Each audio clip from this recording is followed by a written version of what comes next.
उनका sub inspector के पद पे चयन हुआ और नौकरी में गई वो। ट्रेनिंग तो सब कुछ ठीक था। जैसे इनका फर्स्ट पोस्टिंग हुआ या अमृतसर एयरपोर्ट पर, उसके बाद से इन्होंने मतलब डिवोर्स मांगना स्टार्टिंग में शुरू किया। मुझे लगा कि शायद ऐसे मजाक में होगा, क्योंकि हम लोग मतलब फ्रेंडली थे। तो नहीं, उनके साथ जो कलीग्स, उनके फ्रेंड्स कुछ करते थे, उन लोगों से मैंने कांटेक्ट करा तो उन्होंने मुझे बताया कि कोई राहुल काला नाम करके नामक कोई व्यक्ति हैं, उन्हीं के डिपार्टमेंट में है, उनके साथ उनका अफेयर चल रहा है। इस बाबत हमने डिपार्टमेंट को भी लिखा खत। पति क्या बताएगा अपने पत्नी के बारे में कि उनकी पत्नी को फैंटेसी पूरा करने के नाम पे अलग अलग पुरुषों के साथ संबंध बनाने का उनका ये है, आदत है, और ऐसा उनके खुद के शब्दों में है। क्या आपने पढ़ा लिखा करके नौकरी दिलवा दी, ये गुनाह कर दिया? हाँ, शायद। पुरुष नौकरी करे तो अपने घर परिवार पत्नी को संभालता है, लेकिन अगर एक पत्नी नौकरी करे तो अपने पति को छोड़ देती है।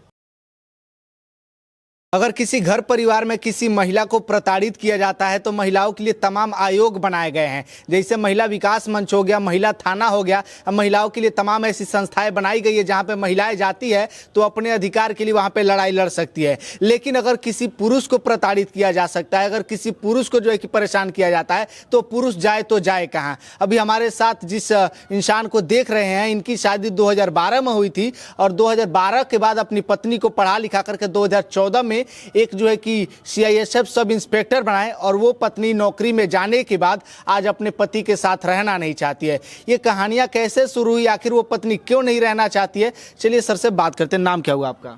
सुमित कुमार नाम है मेरा। कब शादी हुआ था आपका? 2012 में। 2012 में। तब प्रेम विवाह हुआ था? हाँ, तो प्रेम विवाह हुआ था तो लेकिन हमारे फैमिली दोनों फैमिलीज, मेरे फैमिली और उनके फैमिली एक दूसरे को पहले से जानते थे और हम लोग शादी करेंगे ये भी सब लोग को पता था। किसी को इससे कोई ऑब्जेक्शन नहीं था, क्योंकि ऑब्जेक्शन हमारे बिहार यूपी में जो आता है वहाँ जात का आता है और हम लोग स्वजातीय हैं, तो किसी को कोई दिक्कत कभी से पहले नहीं था। तो वो शादी 2012 में हुई, तो 2012 के बाद आप लोग की जर्नी कैसे स्टार्ट हुई थी? 12 से पहले तक चूँकि हमारे परिवार एक दूसरे को पहले से जानते थे। मेरे पिताजी और उनके पिताजी आपस में अच्छे मित्र थे, इस वजह से हमारा मतलब कॉन्टैक्ट था। 2012 में मतलब 22 अगस्त 2012 को हमने कोर्ट मैरिज मुजफ्फरपुर में ही शादी किया था। उसके बाद से हम सेटल हो गए थे। तब तक सब कुछ ठीक था। शादी के बाद कुछ समय के बाद इन्होंने कहा कि मैं नौकरी करना चाहती हूँ, कि मैं करूँगी। तो मैंने उनको बोला ठीक है आप करो, जो मतलब आपको करना है करो आप। तो इसके बाद उन्होंने अपना पढ़ाई शुरू किया और एक पति के तौर पे जो मुझसे हो सकता था उससे कहीं ज़्यादा मैंने उनको सपोर्ट करा, हर तरह से, मेंटली, इकोनॉमिकली, फिज़िकली, हर तरह से मैंने सपोर्ट करा। और वो भी पढ़ने में काफ़ी उन्होंने मेहनत किया। और आइए चलकर 2014 के आसपास उनका ये CISF में SSC के थ्रू से सब इंस्पेक्टर के पद पे चयन हुआ और नौकरी में गई वो। जब तक ट्रेनिंग में थी तब तक भी सब कुछ ठीक था। यहाँ से मतलब उनके लिए कपड़े, बुक्स वगैरह जो भी समय समय पर जो भेजना होता था मैं भेजता था।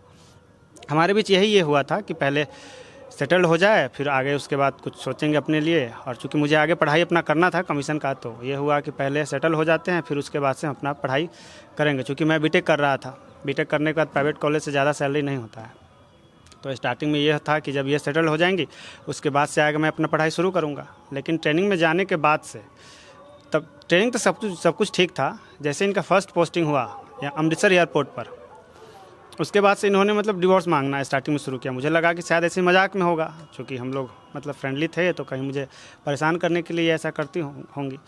लेकिन उसके बाद से उन्होंने छुट्टी में जब घर आना बंद कर दिया उन्होंने। मैं पता किया, घर पे पता किया तो कोई फ़ोन उठाया नहीं।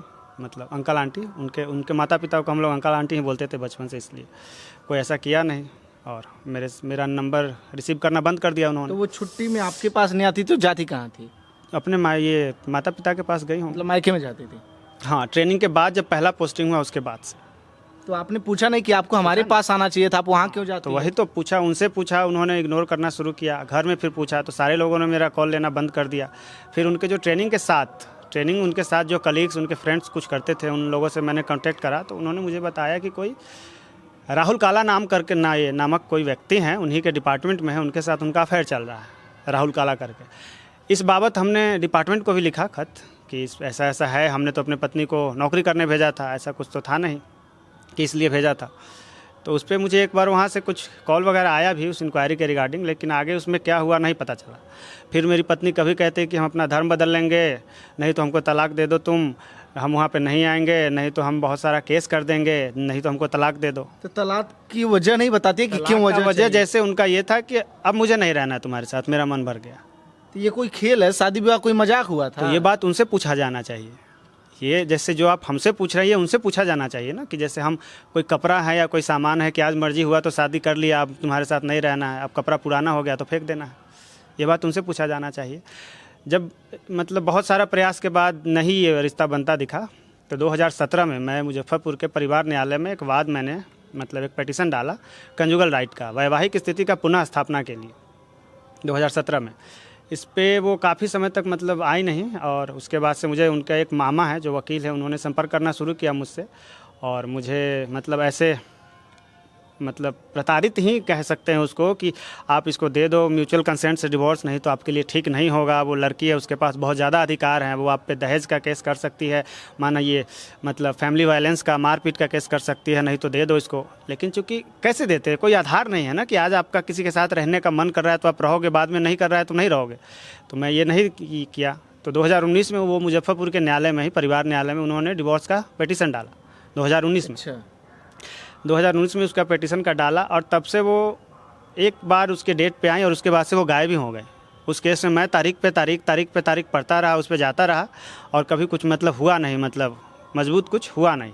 अभी हाल फिलहाल में 21 तारीख को उनका केस माननीय न्यायाधीश महोदया ने उनका केस ख़त्म कर दिया है, इसलिए क्योंकि वो केस करके गायब है, और उस केस में उन्होंने दुनिया के तमाम झूठे एलिगेशंस मुझ पर लगा दिए, जो कि एकदम मतलब बहुत, अगर आप देखें तो बहुत करेक्ट एलिगेशंस है। अगर उसमें से मतलब कुछ भी वो साबित, जबकि एक भी चीज़ नहीं हुआ है, उसका एक भी चीज़ सही नहीं है, और जो कुछ उन्होंने एलिगेशंस मुझ पे लगाए हैं, उनके सारे पॉइंट टू पॉइंट सारे के एविडेंस मेरे पास है उनके खिलाफ, सारे के। ये जो एविडेंस आपके पास है वो जेल जा सकते हैं उसको। जैसे मेरे पास जितना कुछ है ये मेरे पास है, मैं न्यायालय या समाज के या आपके मतलब सामने रखूंगा, ये तय तो न्यायाधीश या न्यायालय करेगा कि क्या सही है क्या गलत है, वो जेल जाएंगे कि नहीं ये तो मैं कैसे कह सकता इतना कुछ होने के बाद जो है कि आप इतना कुछ स्ट्रगल कर, अगर यही सबूत उनके पास होता तो अभी तक तलाक भी हो गया रहता, और अभी तक जो है कि शायद आप जेल भी चले गए होते। हाँ बिल्कुल, लेकिन सही को गलत कैसे बनाएंगे आप पूरी तरह से? फिर क्यों नहीं जा रही हैं उनके ऊपर कार्रवाई, क्यों नहीं हो रही समझा? है? जैसे उन्होंने झूठा एलिगेशन लगाया हुआ है, सारे एलिगेशंस निराधार हैं और बेबुनियादी और गलत हैं, और मेरे पास ऐसे बहुत सारे चीज़ है जो मैं आपको अभी दिखा सकता हूं, और बहुत सारा चीज़ सामाजिक लोक लाज के चलते मैं नहीं सामने रख पा रहा हूं। एक पति क्या बताएगा अपने पत्नी के बारे में कि उनकी पत्नी को फैंटेसी पूरा करने के नाम पे अलग अलग पुरुषों के साथ संबंध बनाने का उनका ये है, आदत है, और ऐसा उनके खुद के शब्दों में है, और उसके और भी प्रमाण हैं, उनके कलीग्स, उनके मित्र, ये सारे इस बात को कहते हैं। एक पति क्या कहेगा समाज के सामने, ये कहेगा? आप बताओ मुझे। ये सब वो डिमांड ऐसे बहुत सारा चीज़ है जो मैं समाज के सामने नहीं ला पा रहा हूँ, लेकिन जब बात उनसे आप पूछिए ये सारा सवाल उनसे कि मैं ऐसा कह रहा हूँ, जब वो जवाब देंगे और कहीं से कुछ रास्ता नहीं बचेगा तो मुझे लाना ही पड़ेगा समाज या न्यायालय के समक्ष, ये तो रखना ही पड़ेगा ना। अगर मुझ पे जो उन्होंने झूठे आरोप लगाए हैं उसको अगर गलत तरीके से साबित करने का वो प्रयास करती हैं, तो जो सच्चाई है मैं समाज के सामने तब लाने के लिए मजबूर हो जाऊंगा या नहीं? क्योंकि अगर मैं नहीं रखूंगा समाज के सामने या न्यायालय के सामने, तब तो मैं ही दोषी साबित हो जाऊंगा। आप बताइए, मुझसे लिकर कंजम्पशन, दारू पीने के आरोप में मुझसे ये मांगा जाता है, ये तलाक, और ये वो खुद डिमांड करती हैं। अभी मैं आपको सुना दूंगा, दारू वो डिमांड करती हैं, उनका सवाल यही है, वो कहती हैं कि अपने माँ बाप को छोड़ दो मैं हमारे साथ रहने के लिए। आप बताइए, अपना पत्नी को बचाने के लिए, अपने प्यार को, अपना घर संभालने के लिए एक पुरुष अपने माँ बाप को छोड़ दे? वो कहती हैं कि अपने माँ बाप को देखने के लिए जैसे किसी को रख दो, लेकिन उनको घर में ला कर नहीं रखो, बूढ़े माँ बाप को फेंक दे, बूढ़े माँ बाप को। पत्नी ये चाहती हैं। आप बताइए मैं क्या करूं? तो जब शुरू में आई थी तो माँ बाप का ख्याल रखती थी, जैसे सब कुछ ठीक था पहले, अब इधर ये उनका डिमांड होने लगा। ये अचानक इतना सब क्यों बदल गई? मतलब कोई लगता है कि थर्ड पार्टी का किसी का एंट्री? जैसे मेरा यह संदेह है कि उन्होंने दूसरा शादी कर लिया हुआ है। तो ये तो गलत है ना, पहले पति के होते हुए कैसे ये गलत है? तो ये सवाल उनसे पूछा जाना चाहिए। आप बात समझिए ना, मुझे ये संदेह है कि जैसे उन्हीं के कुछ रिश्तेदारों ने ऐसा कहा है, तो अब मैं नहीं लगता है कि किसी और से उन्होंने, जैसे उनके जो रिश्तेदार बोले हैं कि उन्होंने ऐसा कर रखा है और पब्लिक डोमेन में ये चीज़ आएगा तो उनका उस शादी पे असर पड़ेगा, इसलिए भी वो नहीं चाहते हैं कि समाज के सामने सारी बातें आएँ। तो मुझे ऐसा लगता है, मैं नहीं जानता हूँ सच्चाई क्या है, जैसे उनसे ये सारा सवाल किया जाना चाहिए कि अगर आपके पति ने इतना कुछ किया है तो इसको साबित करिए ना, इसको साबित करिए। वो हर दिन एक नया कंडीशंस लेके आती है मेरे साथ कि तुमको सोशल मीडिया नहीं चलाना होगा, अपने रिश्तेदार छोड़ देने होंगे, अपना नंबर बदल देना होगा, अपना नाम बदल देना होगा। आप बताइए, एक पुरुष के लिए ये सारा चीज़ संभव है क्या? अगर मान लीजिए इन सारी चीज़ों को कर भी ले तो माँ बाप को छोड़ दे क्या? माँ बाप को छोड़ना चाहिए? छोड़ दें हम? पत्नी को बचाने के लिए माँ बाप को छोड़ दें? ये कैसे मतलब उचित है और न्यायपूर्ण बात है क्या ये? अच्छा, आपके पास एक कॉल रिकॉर्डिंग है, शराब मांग रही है कि हमको हर हफ्ते हर 2-4 दिन पे एक शराब चाहिए। एक वही वो नहीं क्या है, वो कहती हैं कि जैसे फैंटेसी, वो अपना फैंटेसी पूरा करना चाहती हैं। और बहुत सारा चीज़ है जो हम नहीं मतलब खुल के बोल पा रहे हैं और ना समाज के सामने ला पाएंगे। मतलब ऐसा बहुत सारा चीज़ है। अपनी पत्नी के बारे में पति क्या कहेगा, किन किन बातों को बताए लेकिन आपके 10 सामने। सालों से अभी तक तो आप बर्दाश्त ही कर रहे हैं ना, 2014 से 24 मैं बताता हूँ क्या हुआ। जैसे 2022 में मेरी माँ एक बीमारी से ग्रसित हो गई। अब मरते हुए माँ बाप कोई भी यही देखना चाहते हैं कि उनके बच्चों का लाइफ मतलब ठीक हो जाए। ऐसा मैंने उस वक्त काफ़ी गिड़गिड़ाया उनके सामने कि देखो माँ मतलब जाने वाली है, माँ बीमार है। और वो उन्होंने रिपोर्ट भी देखा था, रिपोर्ट मंगाया था मुझसे, मैंने रिपोर्ट उनको दिया था। उन्होंने रिपोर्ट चेक करा था कि वो उनको पता था कि माँ के पास मेरे बहुत गिन के कुछ समय है। मैंने उस वक्त उनको कहा कि माँ के सामने एक बार आ जाओ, अगर तुम चाहती हो कि तुमको डिवोर्स ही लेना है, तलाक ही लेना है तो ले लेना, लेकिन मेरी माँ मतलब मरने वाली है, थोड़ा सा इसको मत, इस पर थोड़ा सा दया करो कि आ जाओ, ताकि वो उसका मृत्यु मतलब एक सुखद पूर्ण हो। लेकिन उनका क्रूरता और उनका नफ़रत का ये देखिए कि वो नहीं आई, माँ चली गई। एक बात बताइए, अभी आगे वो जीवित हैं, हम जीवित हैं, न्याय जो है वो अपने जगह पे होगा। क्या मेरी मरी हुई माँ जिंदा हो जाएंगी? वो तो कभी नहीं आएंगे आप। उनका क्या गलती था? वो तो यही चाहती थी कि अपने बहू को आखिरी बार देख लें। उनका क्या गलती था?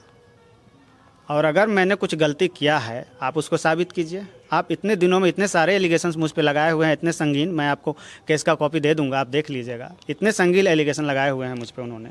उनके साथ इतना कुछ होता रहा, बावजूद उसके उन्होंने कभी ना अपने डिपार्टमेंट में कंप्लेन किया, ना किसी पुलिस थाने में, ना कहीं परिवार में, ना कहीं किसी से। और इतना वो ये अत्याचार सहती रहीं, क्योंकि ये बेबुनियादी है और ये झूठे सारे एलिगेशंस हैं।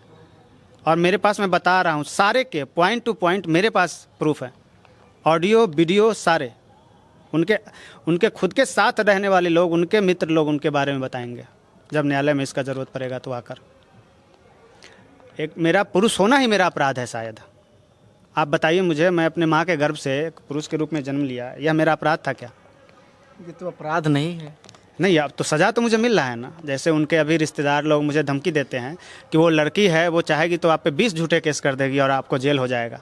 हम अभी अपने इस केस को ट्रांसफ़र करा देंगे मतलब दूसरे राज्यों में, ताकि आप परेशान हो इकोनॉमिकली। क्योंकि सब लोग को पता है मेरा नौकरी चला गया, माँ के जाने के बाद हम थोड़े मेंटली रूप से और बीमार हो गए फिज़िकली, और अभी भी कई सारे मैं बीमारी से ग्रसित हूँ। क्योंकि सब लोग को पता है कि ये इकोनॉमिकली बहुत कमज़ोर है, फिज़िकली कहीं आ जा नहीं सकता, इसलिए धमकी देते हैं सारे लोग बार बार उनके तरफ के कि केस को ट्रांसफ़र करा देंगे और झूठे 4-5 केस में फंसा देंगे। तुम केस ही नहीं लड़ पाओगे, तो इसलिए तब तुमको बाद में हार कर इसको तलाक देना ही पड़ेगा।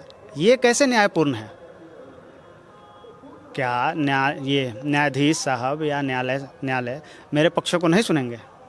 मतलब पत्नी उठी और कही कि आज मुझे पति के साथ नहीं रहना है, मेरा मन भर गया, अब मुझे तलाक दे दो, और न्यायालय दे देगा क्या? कि वो मेरे पक्षों को भी सुनेगा? नहीं सुनेगा।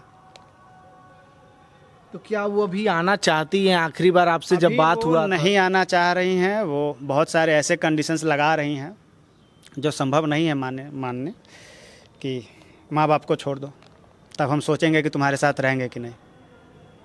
और माँ बाप के साथ जितने भी तुम्हारे परिचित हैं, रिश्तेदार हैं, नाते हैं, सारों को छोड़ना होगा। फिर हम देखेंगे कि मतलब तुम्हारे साथ रहना है कि नहीं, तब हम विचार करेंगे। आप समझ रहे हो ये क्या? ये कंडीशनल हो गया जो पॉसिबल नहीं है। आप कैसे होगा कंडीशंस? आप माँ बाप को अपने छोड़ोगे? बताओ मुझे। तो आप छोड़ेंगे? माँ बाप को नहीं छोड़ेंगे तो पत्नी छूटेगी, और पत्नी को छोड़ेंगे तो फिर माँ बाप को छूटे। कोई तो एक छोड़ना पड़ेगा उनके हिसाब से, है ना? नहीं, किसी को नहीं छोड़ेंगे। वो थोड़ा सा मतलब ये हो गई हैं, वो मतलब आज है सम्मानपूर्वक घर में रहे हैं। उनको कभी से पहले भी कभी कोई दिक्कत नहीं था, आगे भी कोई दिक्कत नहीं होगा। अभी वो कहाँ पे ड्यूटी में? मेरे पिता के लिए वो बहू से ज़्यादा वो बेटी के समान है। आप मेरे पिता से जाकर मिल सकते हैं, उनसे बात कर सकते हैं। अब मेरे पिता जैसे रिटायर्ड होकर आए और माँ गुजर गई, पिता गांव में अकेले रहते हैं। हमको मतलब चूँकि अपने रिश्तेदारों के पास रहने के लिए डॉक्टर ने ये कहा है अकेले नहीं रहना है थोड़ा सा जैसे, तो हम ये रह रहे हैं। उनको दिक्कत कहाँ से कौन देगा? पिता हैं घर में केवल जो उनको बेटी ही मानते हैं, हम हैं। कैसे उनको किस तरह से दिक्कत होगा? उनसे पूछा जाना चाहिए कि आखिर आपको दिक्कत कैसे होगा? हम एक इंसान हैं, कोई वस्तु तो है नहीं ना कि खरीद के लाया, पुराना हो गया तब इसको फेंक दो। क्या मैं वस्तु हूँ क्या? आपके ससुराल पक्ष के लोग क्या कहते हैं? वो नहीं चाहते हैं कि ये सही हो? अंकल जो हैं, और वो लोग का कहना है कि वो उनकी बेटी अब दरोगा हो गई है तो वो तुम्हारे साथ क्यों रहेगी? मेरी बेटी अब सरकारी नौकरी में है तो वो तुम्हारे साथ नहीं रहेगी, ये उनका। तो क्या आपने पढ़ा लिखा करके नौकरी दिलवा दी, ये गुनाह कर दिया? हाँ शायद, जैसे हम एक पुरुष के रूप में, एक पति के रूप में, एक दोस्त के रूप में हर जगह उनका साथ दिया, उनका मजबूती से, बहुत मजबूती से, ये मेरा अपराध था। जो फिजिकल उनके हिसाब वगैरह से में सब साथ में गए होंगे? हाँ, जैसे उसमें मतलब अपने यहाँ कई बार जो पर्व त्यौहार होता है, जो प्रसाद वगैरह होता है, मैंने वहाँ भेजे हैं। वहाँ जब भी उनको कपड़े का ज़रूरत पड़ा है, कपड़ा उनको भेजा है। बुक्स चाहिए था, बुक्स भेजे हैं मैंने, सारे चीज़। एग्जाम भी दिलवाने सब लेके गए होंगे? सारे जगह पे उनका जो इंटरव्यू हुआ था वहाँ उस पर मेरा ही साइन है एज ए हस्बैंड। आप वहाँ पता करवा सकते हैं। कहीं से कभी से कोई दिक्कत नहीं था। अब आज उनके माता पिता को ऐसा लगता है कि हाँ मेरी बेटी सरकारी जॉब में आ गई है तो अब अपने पति के साथ क्यों रहेगी, वो लोग ऐसा कहते हैं। पहले सारे लोग ठीक थे, अभी पता नहीं क्यों ऐसा है।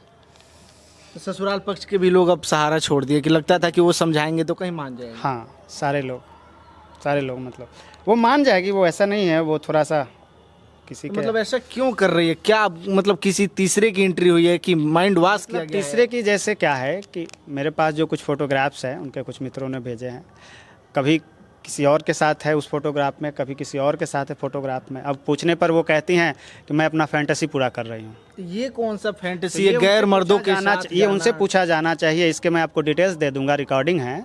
जो कहती हैं कि मुझे तुम्हें केवल अपने पत्नी के साथ रहना था और मुझे अपना फैंटेसी पूरा करना था। तो फैंटेसी पूरा करने के नाम पे कोई महिला अगर ये कहे कि अदालत ने 497 अब हटा दिया है, अभी अपराध नहीं है, मैं अब जिसके साथ मर्जी उसके साथ जो मर्जी वो करूँगी, तो इसमें उसके पति का क्या दोष है, आप बताइए मुझे। यानी फैंटेसी के लिए किसी गैर मर्द के साथ भी जाएंगी तो उनको लगता है उनसे किया जाना चाहिए, ये सवाल उनसे किया जाना चाहिए। और अगर यही आप किसी गर्द महिला के साथ करें तो शायद आप जेल उसका तो आधार पहले ही से उन्होंने तलाक के लिए दे रखा है। उसका उन्होंने अपने डिवोर्स में ये मेंशन किया हुआ है कि मेरा मतलब ये आचरण गलत है, जबकि उसको वो साबित आज तक नहीं कर पाई हैं। और मेरे पास इतने मतलब सबके साथ के मतलब इतने ज़्यादा एविडेंसेस हैं कि मैं बहुत सारे एविडेंसेस तो सामाजिक मतलब बंदिशों के कारण मैं सामने नहीं रख पाऊँगा या नहीं बोल पा रहा हूँ आपको। आप एक पति के रूप में अपने पत्नी को किसी और के साथ देख पाएंगे? कोई नहीं देख पाएगा। हम क्या कोई अगर आपकी पत्नी ये कहें कि आप ही के घर में वो किसी और को लेकर आएंगे और आप सवाल नहीं करेंगे, आप ये चलेगा? अपना समाज ये करेगा? अपना समाज ये एक्सेप्ट करेगा? कोई नहीं करेगा। कि क्या कोई पति एक्सेप्ट करेगा? कोई नहीं ये किया जाना चाहिए। ये सारे सवाल आप उनसे पूछिए कि आपके पति ने ऐसा ऐसा कहा है, ये इसमें कितना सच्चाई है नहीं है, क्योंकि उनसे उनका पक्ष तो जानना ही चाहिए ना कि आखिर क्यों ऐसा हुआ। ये सब डिमांड पॉसिबल है ही नहीं तो फिर वो आएंगी कैसे? वो तो चाहती हैं कि तलाक हो जाए, वो आना ही नहीं चाहती हैं और आप चाहते हैं कि तलाक ना नहीं, हो। जैसे समझ जाएं, जैसे उनको समझना ही पड़ेगा ये ना। लड़ाई कब तक लड़ेंगे आप? मान लीजिए आपका उम्र है कमाने का। कहाँ है मेरा मतलब, जैसे जीवन तो ख़त्म हो गया ना। आप बताइए मुझे, मेरा अभी 33 साल उम्र है, लगभग पिछले 13-14 साल से हमें लड़ाई लड़ रहे हैं। माँ चली गई, पत्नी के साथ ऐसा है, जैसे जीवन तो ख़त्म ही हो गया ना। आप बताओ इसमें न्याय के अलावे और क्या बचा है मेरे जीवन में? तो यानी माँ बाप ने बीटेक किसी के लिए कराया कि बेटा पढ़ लिख करके केस लड़ना? इसलिए नहीं कराया था उन्होंने। लेकिन जैसे इस पूरे प्रकरण में मेरा गलती कहाँ से है, मेरे पिताजी से ही पूछ लीजिए। जैसे कि मैंने क्या अपराध किया है, क्या आपके बेटा पे ऐसा ऐसा एलिगेशन लगा है, उन्होंने कभी ऐसा किया है क्या? आप उनसे पूछ लीजिए जाकर। यानी सबसे बड़ी गलती की है कि नौकरी में ले गए, उनको तैयारी कर। शायद नौकरी में जाने से पहले तक तो वो ठीक थी। अब नौकरी में, जैसे पुरुष नौकरी करे तो अपने घर परिवार पत्नी को संभालता है, लेकिन अगर एक पत्नी नौकरी करे तो अपने पति को छोड़ देती है कि नहीं भाई। तो बहुत मामले निकल के आ हाँ, रहे तो शायद जैसे नहीं समझे, अधिकार के नाम पर तो ये एक तरह का शोषण है ना। हैं। यानी बेटी को पढ़ाएं लेकिन पत्नी को ना पढ़ाएं। हाँ, आप ये देख रहे हैं, सामने है ना। मेरा अपराध क्या था कि पत्नी को अपने पढ़ा करके नौकरी में ले गए। हाँ, इसके अलावा अगर मेरा कोई अपराध है तो मुझे सज़ा मिलना चाहिए। फिर आप शराब भी पीते हैं? बिल्कुल नहीं, मेडिकल करा लिया जाए इसका। तो वो तो एलिगेंस लगाए हैं ना। एलिगेशन लगाना, जैसे किसी चीज़ को घोषित करना और साबित करना में फ़र्क है ना। उन्होंने जो एलिगेशंस लगाए हैं उसको साबित करें, जबकि मैं उनको ये मेरे पास इसके वीडियो हैं दारू पीते हुए का। और ऐसे बहुत सारे चीज़ जो कि प्रोहिबिटेड हैं कानूनी रूप से, जिनका कंजम्पशन नहीं करना है, उसका भी कंज्यूम वो करती हैं।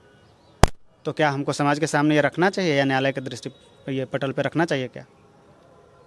अच्छा, अभी वो कहाँ पे हैं, किस पद पे पोस्टेड हैं? कुछ दिन पहले तक मुझे जहाँ तक पता है गुजरात के अहमदाबाद एयरपोर्ट पर वो पोस्टेड थी। अभी वर्तमान में कहाँ है नहीं पता मुझे। नाम क्या है आपकी पत्नी का? ममता कुमारी, CISF में सब इंस्पेक्टर के पद पे वो कार्यरत हैं। अच्छा, आखिरी बार कब बात हुआ था? वो क्या बोली थी आखिरी बार? बात उन्होंने मेरा नंबर ब्लॉक कर रखा है। मैं प्रयास करता हूँ कि ऐसे बातचीत के माध्यम से हमारे रिश्ते ठीक हो जाएं।